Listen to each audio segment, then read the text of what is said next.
Un predicador de entre los muertos.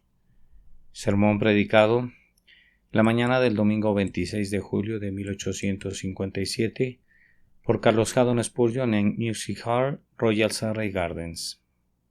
Mas Abraham le dijo: si no oyen a Moisés y a los profetas, tampoco se persuadirán, aunque alguno se levantare de los muertos. Lucas capítulo 16 y versículo 31. El hombre es muy reacio a pensar mal de sí mismo. La mayor parte de la humanidad es muy propensa a excusarse por el pecado. Dicen: si hubiéramos vivido en tiempos mejores, habríamos sido mejores hombres. Si hubiéramos nacido en este mundo bajo una supervisión más feliz, habríamos sido más santos. Y si hubiéramos sido colocados en circunstancias más excelentes, habríamos estado más inclinados a tener razón. La mayoría de hombres, cuando buscan la causa de su pecado, la buscan en cualquier lugar menos en el lugar correcto. No culparán a su propia naturaleza por ello. No encontrarán la culpa en su propio corazón corrupto, sino que echarán la culpa a otra cosa. Algunos de ellos encuentran fallas en su peculiar posición. Sí, dice uno, hubiera nacido rico en lugar de ser pobre, no habría sido deshonesto. O sí, dice otro, hubiera nacido en la Edad Media, en lugar de ser rico, no habría estado expuesto a las tentaciones de lujuria y orgullo que tengo ahora. Pero mi condición es tan adversa a la piedad que el lugar que ocupo en la sociedad me obliga a hacer todo menos lo que debería ser. Otros se dan la vuelta y encuentran fallas en toda la sociedad. Dicen que todo el organismo de la sociedad está equivocado. Nos dicen que todo en el gobierno, todo lo que concierne al Estado, todo lo que funde a los hombres, en mancomunidades es tan malo que no pueden ser buenos mientras las cosas sean como son. Debe hacer una revolución, deben perturbar todo. Y luego piensan que pueden ser santos. Muchos, por otro lado, echan la culpa a su formación. Si no hubieran sido educados así por sus padres, si no hubieran estado tan desprotegidos en su juventud, no habrían sido lo que son. Es culpa de sus padres, la culpa del pecado se echa a su padre o a su madre, o es su formación, escúchalos hablar por sí mismos. Si tuviera un temperamento como fulano de tal, qué buen hombre sería, pero con mi actitud testaruda es imposible. Está muy bien que me hables, pero los hombres tienen diferentes maneras de pensar, y mi manera de pensar es tal que no podría ser un personaje serio. Y así le echa la culpa a su formación. Otros van más lejos y le echan la culpa al ministerio. Sí, dicen, en algún momento el ministro hubiera sido más serio en la predicación, yo habría sido un hombre mejor.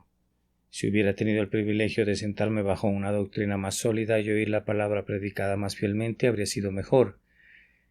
O bien le echan la culpa a los maestros de la religión y dicen: si la Iglesia fuera más consistente y si no hubiera hipócritas ni formalistas, entonces deberíamos reformarnos. Ah, señores, están poniendo la silla de montar en el caballo equivocado, están poniendo la carga en el lomo equivocado. La culpa está en sus corazones, en ningún otro lugar. Si sus corazones se renovaran estaría mejor. Pero hasta que eso se haga, aunque la sociedad se remodelara a la perfección, si los ministros fueran ángeles y los maestros de religión fueran serafines, no seríais mejores, y teniendo menos excusas para su pecado, serían doblemente culpables y perecerían con una destrucción más terrible. Pero aún así los hombres siempre dirán que si las cosas fueran diferentes también lo serían. Pero la diferencia debe notarse en sí mismos para que puedan empezar en el lugar correcto. Entre otros caprichos que han ocurrido a la mente humana, uno como el de mi texto puede haber surgido a veces. Sí, dijo el rico, en el infierno, si uno se levantara de la muerte, si Lázaro fuera del cielo a predicar, mis duros hermanos se arrepentirían. Y algunos han dicho: si mi anciano padre o algún venerable patriarca pudiera levantarse de entre los muertos y predicar, todos nos volveríamos a Dios. Esa es otra forma de echar la culpa al lugar equivocado. Nos esforzaremos, si podemos, en refutar una suposición como la de esta mañana, y afirmaremos con fuerza la doctrina del texto que, si no oyen a Moisés y a los profetas, tampoco se persuadirán, aunque uno se levantare de los muertos. Procedamos con este tema. Supongamos que un predicador viene de otro mundo para predicarnos. Naturalmente debemos suponer que viene del cielo. Ni siquiera el hombre rico pidió que él o alguno de sus compañeros en el momento saliera del infierno a predicar. Los espíritus perdidos y entregados a una maldad indecible no podían visitar esta tierra, y si lo hicieran no podrían predicar la verdad, ni guiarnos por el camino del cielo que ellos mismos no han recorrido. El advenimiento de un espíritu condenado en la tierra sería una maldición, una plaga, una explosión fulminante. No tenemos que suponer que tal cosa nunca ocurrió o podría ocurrir. El predicador de otro mundo, si es que puede venir, debe venir del cielo. Debe ser un Lázaro que yació en el seno de Abraham, un ser puro, perfecto y santo. Ahora imaginen por un momento que tal persona ha descendido a la tierra. Supongamos que mañana escuchamos una noticia repentina, que un venerable espíritu que había estado escondido durante mucho tiempo rompe su mortaja. Levanta la tapa de su ataúd y ahora está predicando la palabra de vida. Oh, qué prisa habría para oírle predicar. ¿Qué lugar en ese amplio mundo sería lo suficientemente grande para albergar sus enormes congregaciones? ¿Cómo se apresuraría a escucharlo? ¿Cuántos miles de retratos se publicarían de él, representándolo en el temible velo de la muerte o como de un ángel recién llegado del cielo? ¿O cómo se movería esta ciudad, y no solo esta ciudad, sino toda la tierra? Las naciones más remotas pronto escucharían las noticias, y cada barco se cargaría con pasajeros que traerían hombres y mujeres para escuchar a este maravilloso predicador y viajero que había regresado del arroyo desconocido. ¿Y cómo lo escucharían? ¿Y cómo mirarían solemnemente a este espectro sobrenatural? ¿Y cómo sus oídos estarían atentos a cada una de sus palabras?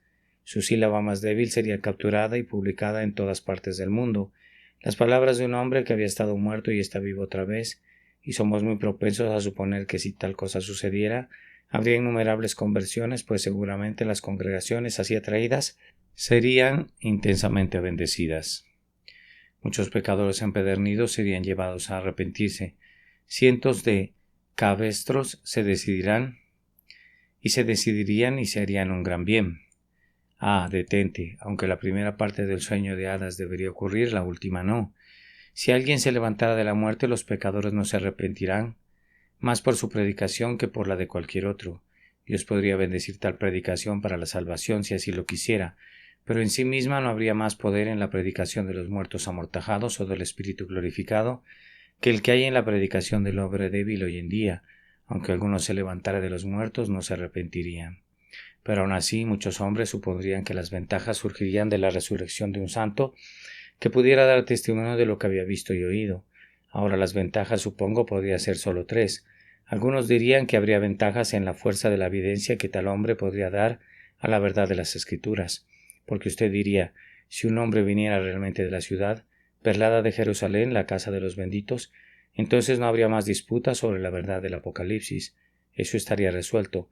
Algunos suponen que podría decirnos más de lo que Moisés y los profetas nos han dicho, y que habría una ventaja en la instrucción que podría conferir, así como en las pruebas que soportaría. Y en tercer lugar, puede que haya algunos que supongan que sería una ventaja por la forma en que hablaría, porque seguramente dicen hablaría con gran elocuencia, con un poder mucho más grande y con un sentimiento más profundo que cualquier predicador común que nunca ha contemplado las solemnidades de otro mundo. Ahora estos tres puntos uno tras otro y creemos que los resolveremos. En primer lugar, se cree que si uno viniera de la muerte a predicar, habría una confirmación de la verdad del Evangelio y un testimonio en el que infidelidad burlona se quedaría horrorizada en silencio. Basta, ya lo veremos. No creemos que sea así. Creemos que la resurrección de un hombre muerto hoy para venir a esta sala y predicar no sería una confirmación del Evangelio para ninguna persona aquí presente que aún no lo crea. Si, amigos míos, el testimonio de un hombre que ha resucitado de entre los muertos tuviera algún valor para la confirmación del Evangelio, ¿no lo habría usado Dios antes? Este será mi primer argumento. Es indudablemente cierto que algunos han resucitado de la muerte. Encontramos relatos en la Sagrada Escritura de algunos hombres que por el poder de Cristo Jesús o a través de la instrumentalidad de los profetas resucitaron entre los muertos.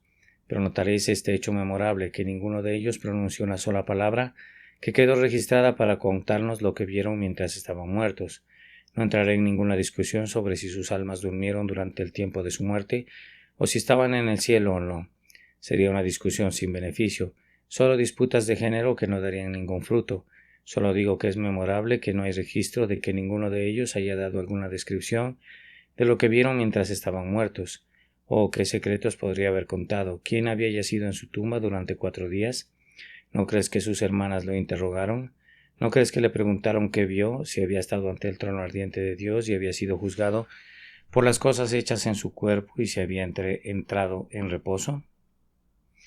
Pero por más que hayan preguntado, seguro que no dio ninguna respuesta, porque si hubiera dado una respuesta ya lo sabríamos. La tradición habría conservado el registro, y recuerdas cuando Pablo predicó una vez un largo sermón incluso hasta la medianoche.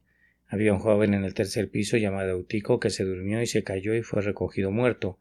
Pablo bajó y oró y Eutico volvió a la vida. Pero se levantó Eutico y predicó después de haber venido de la muerte. No, el pensamiento nunca parece haber impactado a una sola persona en la asamblea. Pablo continuó con su sermón y se sentaron y le escucharon, y no les importó un comino lo que Eutico había visto, porque Eutico no tenía nada más que decirles de lo que tenía que decirles Pablo.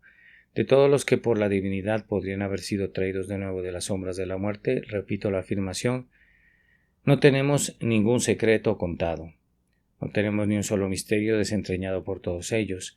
Ahora Dios sabe mejor, no compararemos nuestras suposiciones con la decisión divina. Si Dios decidió que los hombres resucitados debían guardar silencio, era mejor que así fuera. Su testimonio no habría servido de mucho o de poca ayuda para nosotros, o de lo contrario había sido transmitido. Pero de nuevo, creo que nos asaltará a la mente de inmediato el que, si hoy mismo un hombre se levantara de su tumba y viniera de aquí para afirmar la verdad del Evangelio, el mundo incrédulo no estaría más cerca de creer de lo que está ahora. Aquí viene el Señor crítico infiel, niega las evidencias de la Biblia, evidencias que demuestran tan claramente su autenticidad, que estamos obligados a creer que es blasfemo o insensato, y le dejamos elegir entre los dos. Pero se atreve a negar la verdad de las Sagradas Escrituras y piensa que todos los milagros por los que se atestigua son falsos y engañosos. ¿Cree que alguien que ha resucitado de entre los muertos convencería a un hombre así de creer? Que cuando toda la creación de Dios ha sido registrada por la mano de la ciencia y solo ha dado testimonio de la verdad del Apocalipsis, cuando toda la historia de las ciudades enterradas y las naciones que han partido no ha hecho más que predicar la verdad de que la Biblia es verdadera, cuando cada franja de tierra del este ha sido una exposición y una confirmación de las profecías de las Escrituras. Si los hombres aún no están convencidos, ¿cree que un muerto que se levante de la tumba los convencerá? No. Veo que el crítico blasfemo ya está armado para su presa. Escúchalo. No estoy seguro de que alguna vez haya estado muerto. Señor, usted profesa haber resucitado de entre los muertos. No le creo. Dice que ha estado muerto y que ha ido al cielo. Mi querido hombre, estabas en trance. Debe traer una prueba del registro parroquial de que estaba muerto. Se trae la prueba de que estaba muerto.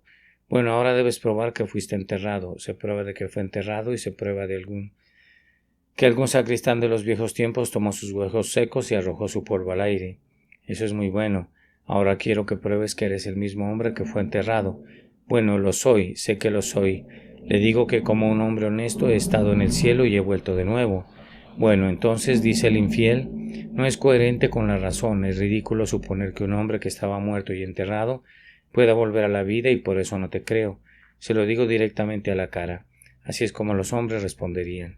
Y en lugar de tener solo el pecado de negar muchos milagros, los hombres tendrían que añadir la culpa de negar otro, pero no estarían ni siquiera un diezmo más cerca de la condena, y ciertamente si la maravilla se hiciera en alguna tierra lejana, y solo se informara al resto del mundo, puedo suponer que todo el mundo infiel exclamaría: simples cuentos infantiles y tales tradiciones han estado vigentes en otros lugares, pero somos hombres sensatos, no los creemos. Aunque un cementerio cobrara vida y se pusiera de pie ante el infiel que niega la verdad del cristianismo, declaro que no creo que haya suficiente evidencia en todos los cementerios del mundo para convencerlo. La infidelidad todavía lloraría por algo más. Es como la sanguijuela, grita dame, dame, demuestra un punto a un infiel y quiere que se demuestre de nuevo, aunque le quede claro como al mediodía por el testimonio de muchos testigos, pero no lo cree. De hecho, sí lo cree, pero finge no hacerlo y es un infiel a pesar de sí mismo. Pero ciertamente la resurrección de muerto valdría poco para la convicción de tales hombres. Pero recuerden, mis queridos amigos, que la clase más numerosa de incrédulos son un conjunto de personas que nunca piensan en absoluto. Hay un gran número de personas en esta tierra que comen y beben y todo lo demás, pero no piensan. Al menos piensan lo suficiente como para bajar las persianas de sus tiendas por la mañana y subirlas por la noche. Piensan lo suficiente para saber un poco sobre el aumento de los fondos o el tipo de interés o algo así como la forma en que se venden los artículos o el precio del pan, pero parece que sus cerebros no les sirven para nada excepto para meditar sobre el pan y el queso. Para ellos la religión es un asunto de muy poca importancia, se atreven a decir que la Biblia es muy verdadera, se atreven a decir que la religión está bien, pero a menudo no les preocupa mucho, suponen que son cristianos, no fueron bautizados cuando eran bebés, deben ser cristianos, al menos eso suponen, pero nunca se sientan a preguntar qué es la religión. A veces van a la iglesia y a la capilla y a otros lugares, pero no significa mucho para ellos. Un ministro puede contradecir a otro, pero no lo saben. Se atreven a decir que ambos tienen razón. Un ministro puede caer en una falta con otro en casi todas las doctrinas. No les importa y pasan por alto la religión con la extraña idea: Dios Todopoderoso no nos preguntará a dónde fuimos. Me atrevo a decir, no ejercen sus juicios en absoluto. El pensamiento es un trabajo tan duro para ellos que nunca se preocupan por ello. Si un hombre resucitara de entre los muertos mañana, esta gente nunca se asustaría. Sí, irían a verlo una vez como van a ver cualquier otra curiosidad. El esqueleto viviente o pulgarcito hablarían mucho de él y dirían: hay un hombre que ha resucitado de entre los muertos, y posiblemente alguna tarde de invierno podrían leer uno de sus sermones, pero nunca se darían problemas para pensar si su testimonio valía algo o no. No son tales bloques que nunca podían ser removidos, y si el fantasma viniera a cualquiera de sus casas, lo más que sentirían sería que están con un miedo terrible. Pero en cuanto a lo que dijo, eso nunca ejercitaría sus cerebros de plomo y nunca agitaría sus sentidos de piedra. Aunque uno se levantara de la muerte, la gran mayoría de esta gente nunca se vería afectada. Y además de mis amigos, si los hombres no creen en el testimonio de Dios, es imposible que crean en el testimonio del hombre. Dios habló desde la cima del Sinaí por Moisés en el libro de la ley. Habló por los muchos profetas del Antiguo Testamento y especialmente su propia palabra por su propio Hijo, que ha sacado a la luz a la inmoralidad por el Evangelio. Si estos no pueden convencer a los hombres, entonces no hay nada en el mundo que pueda por sí mismo realizar la obra. No, si Dios habla una vez pero el hombre no lo considera, no hay que sorprenderse de que tengamos que predicar muchas veces sin ser considerados, y no debemos albergar la idea de que algunos hombres que han resucitado de la muerte tengan un mayor poder de convicción que las palabras de Dios. Si esta Biblia no es suficiente para convertirte, aparte del Espíritu, y ciertamente no lo es, entonces no hay nada en el mundo que pueda apartarte de su influencia. Y si la revelación que Dios ha dado de su Hijo Jesucristo en este libro bendito, si la Sagrada Escritura no es en las manos de Dios lo suficiente como para llevarte a la fe de Cristo, aunque un ángel del cielo o los santos de la gloria, aunque Dios mismo descendiera a la tierra para predicarte, seguirías sin ser salvo ni bendecido. Si no oyen a Moisés y a los profetas, tampoco se persuadirán. Aunque alguno se levantara de los muertos, ese es el primer punto. Se imagina, sin embargo, que si uno de los espíritus de los justos hechos perfectos viniera a la tierra, aunque no diera un testimonio muy satisfactorio a los espíritus de los escépticos, todavía podría dar abundante información sobre el reino de los cielos. Seguramente dirían algunos: si Lázaro hubiera venido del seno de Abraham, podría haber narrado un cuento que nos hubiera puesto los pelos de punta mientras hablaba de los tormentos del rico. Seguramente si hubiera mirado desde las puertas de la felicidad, podría habernos hablado del gusano que no muere y del fuego que nunca puede ser apagado.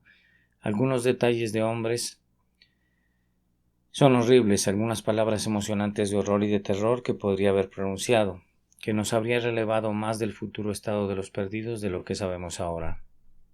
Y dice el creyente con ojos resplandecientes: si hubiera venido a la tierra, podría habernos hablado del eterno descanso de los santos, podría habernos representado esa gloriosa ciudad que tiene al Señor Dios como luz eterna, cuyas calles son de oro y sus puertas de perlas. Oh, qué dulcemente habría encantado en el seno de Cristo y la felicidad de los bienaventurados. Él ha estado arriba donde las edades eternas ruedan, donde los placeres sólidos nunca mueren y los frutos inmortales dan un festín al alma. Seguramente habría traído consigo algunos puñados de los racimos de Escol. Habría sido capaz de contarnos algunos secretos celestiales que habrían animado nuestros corazones y nos habrían hecho sentir orgullosos de correr la carrera celestial y poner un coraje alegre, alto. Eso también es un sueño. Un espíritu de los justos que desciende del cielo no podría decirnos nada más que nos sirva de lo que ya sabemos. ¿Qué más podría decirnos ese espíritu del cielo sobre los dolores del infierno de lo que ya sabemos? ¿No es la Biblia lo suficientemente explícita? ¿No describieron los labios de Cristo terriblemente el lago de fuego? ¿No nos dijo él, quien está por encima de los hombres, en un lenguaje temible, que Dios diría al final: apartaos malditos al fuego eterno, preparado para el diablo y sus ángeles? Necesitas palabras más emocionantes que estas. El gusano no muere y el fuego no se apaga. Necesitas más advertencias terribles que estas. Los malvados serán arrojados al infierno. Con todas las naciones que se olvidan de Dios. ¿Quieres más advertencias terribles que estas? ¿Quién entre nosotros morará con llamas eternas? ¿Qué? ¿Quieres una declaración más completa que las palabras de Dios? Tofet está preparado desde hace tiempo, su pila es fuego y mucha madera. El aliento del Señor como un arroyo de azufre lo enciende. No puedes querer más de lo que las Escrituras dan de eso, incluso si intentas huir y escapar. Dices que la Biblia es demasiado horrible y te dice demasiado sobre la condenación y el infierno. Señores, si piensan que hay demasiado allí y por lo tanto lo rechazan, ¿se pondrían de pie por un instante para escuchar a alguien que debería decirles más? No. No queréis saber más, ni os serviría de nada si lo hiciera. Necesita más detalles sobre el juicio, ese día de ira al que cada uno de nosotros se está acercando.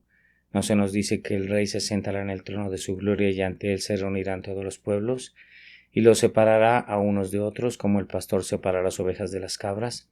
Supongamos que hay alguien aquí que ha visto la solemne preparación para el gran tribunal, que se ha parado donde el trono va a ser plantado y ha observado el futuro con un ojo más penetrante que el nuestro. ¿Pero de qué nos serviría? ¿Podría decirnos más de lo que las Sagradas Escrituras nos han dicho ahora? ¿Al menos algo que sea más provechoso? Tal vez no sepa más que nosotros, y estoy seguro que no podría decirnos más sobre la regla del juicio de lo que sabemos ahora. Espíritu que ha regresado de otro mundo, dime, ¿cómo se juzga a los hombres? ¿Por qué son condenados? ¿Por qué se salvan? Le oigo decir, los hombres son condenados por el pecado. Lee los 10 mandamientos de Moisés y encontrarás las 10 grandes condenas por las que los hombres son cortados para siempre. Ya lo sabía antes. Brillante espíritu, no me has dicho nada. No, dice, y no puedo decir nada porque tuve hambre y no me disteis de comer. Tuve sed y no me disteis de beber. Estaba enfermo y no me visitasteis. Estuve en prisión y no me visitasteis. Por lo tanto, en la medida en que no lo hicisteis a uno de los más pequeños de estos mis hermanos, no lo hicisteis conmigo. Apartaos, malditos. Entonces, Espíritu, ¿era esa la palabra del Rey? Lo fue. Dice él, yo también he leído eso, no me has dicho nada nuevo. Si no sabes la diferencia entre lo correcto y lo incorrecto, leyendo las Escrituras no lo sabrías si un espíritu te lo dijera. Si no conoces el camino al infierno y el camino al cielo a partir de la Biblia misma, nunca lo sabrías. Ningún libro podrá ser más claro, ninguna revelación más distintiva, ningún testimonio más claro, y ya que sin la obra del Espíritu estos testimonios son insuficientes para la salvación, se deduce que ninguna otra declaración serviría. La salvación se atribuye enteramente a Dios y la ruina del hombre solo al hombre. ¿Qué más podría decirnos un espíritu que una declaración clara de las dos grandes verdades? Te perdiste, oh Israel, mas en mí está tu ayuda. Amados, repetimos solemnemente que la Sagrada Escritura es tan perfecta y tan completa que no puede querer el suplemento de ninguna declaración sobre un estado futuro. Todo lo que debéis saber sobre el futuro lo podéis saber por la Sagrada Escritura. No es correcto decir con Jung, mis esperanzas y miedos se levantan alarmados y sobre el estrecho margen de la vida miran hacia abajo. ¿Sobre qué? Un abismo sin fondo, una temible eternidad. No está bien decir eso, como si fuera todo lo que sabemos. Bendito sea Dios, el santo no mira hacia abajo a un abismo sin fondo, mira hacia la ciudad celestial que tiene cimientos cuyo constructor y hacedor es Dios. Ni siquiera los malvados miran hacia un abismo desconocido, porque para ellos está claramente revelado. Aunque ojo no vio ni oído yo las torturas de los perdidos, la Sagrada Escritura nos ha hablado suficientemente de ellos para que sea un camino bien trazado, de modo que cuando se encuentren con la muerte, el infierno y el terror, no será algo nuevo, porque ya han oído hablar de ello y se les ha revelado claramente.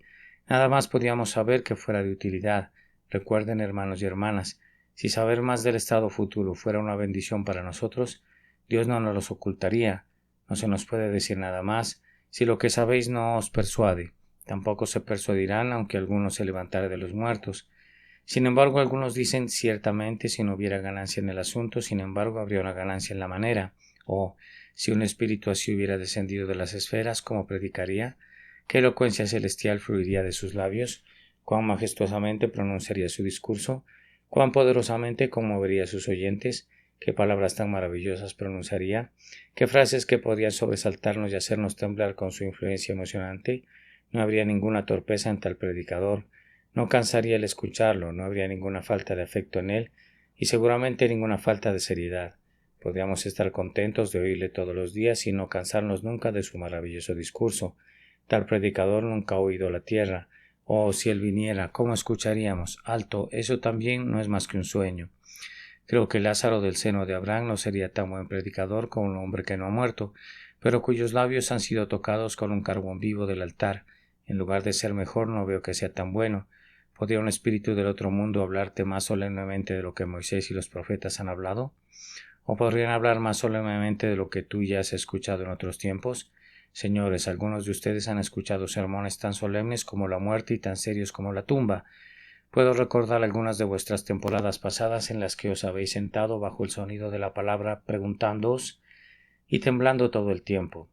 Parecía como si el ministro hubiera tomado para sí, por la gracia de Dios, el arco y las flechas, y estuviera haciendo de su conciencia el blanco al que apuntaban sus dardos. No has sabido dónde estabas. Has estado tan gravemente asustado y aterrorizado que tus rodillas se juntaron y tus ojos se llenaron de lágrimas. ¿Qué más quieres que eso?